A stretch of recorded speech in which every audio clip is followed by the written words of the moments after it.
Well, welcome to Berlin, and let me start off with a bit of trivia for you. I don't know if you know about the legend of the German origin of the teddy bear, which was supposedly invented by a German company called Steif. Yeah. Meaning stiff in English.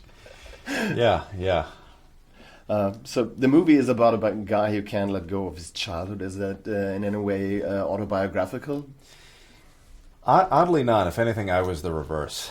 If anything, I was the child that desperately wanted to hurry things up and get into adulthood, because I always knew exactly what it was that I wanted to do. But I did know a lot of, and I still know people like Mark Wahlberg's character who are stuck in perpetual adolescence. Mm.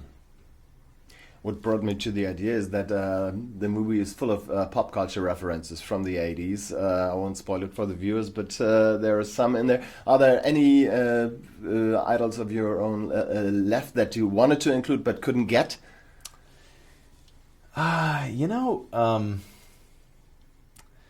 that I know. All the choices that we made for the movie were those were the people that wound up being in the movie.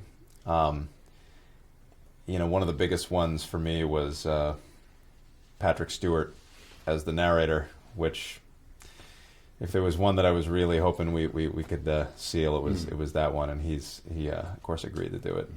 I was a little bit surprised by seeing Mark Wahlberg in the movie, because I had the impression over the last years that he wanted to appear more mature and responsible guy, caring for his kids, and now he's in a rather silly movie. How did you convince him to be part of it?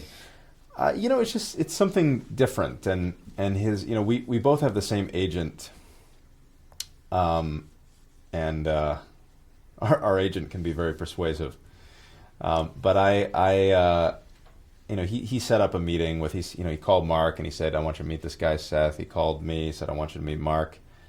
We went and had lunch and hit it off. We were both, very much on the same page. He's a very mellow guy, so am I. And it was a very comfortable, easy relationship from the start. Mm.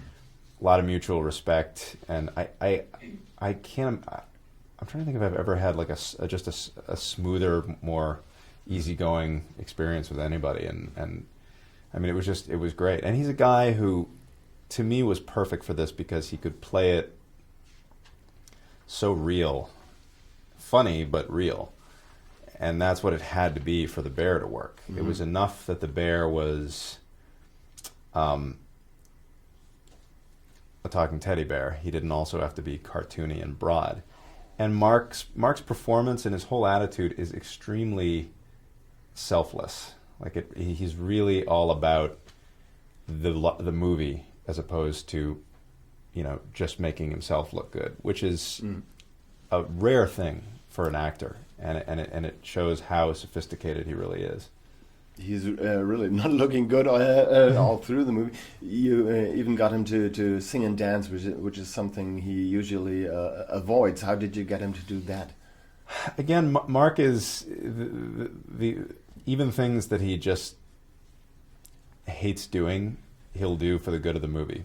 He really is about the larger product. He's about the overall piece, and he puts his own discomfort aside on a regular basis. He's just a great guy. He never once complained about any of that stuff. And he did great. I mean, he doesn't like to dance, but he danced great in the movie. He says he doesn't like to sing, but he did great with a song that he had just learned. He's a very humble guy. The movie is a big success in the United States already, even though it has quite a high rating. Could you do anything on the screen that you couldn't do in your TV shows? Are there limits what you could do?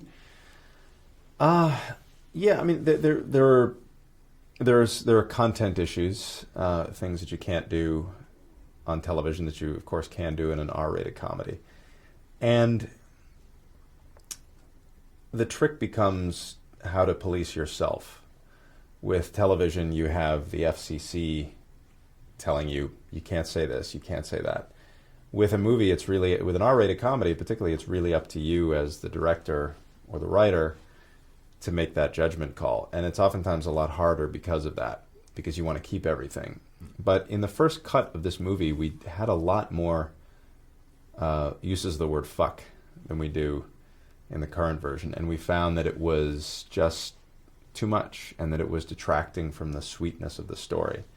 And so we really did tone that stuff down.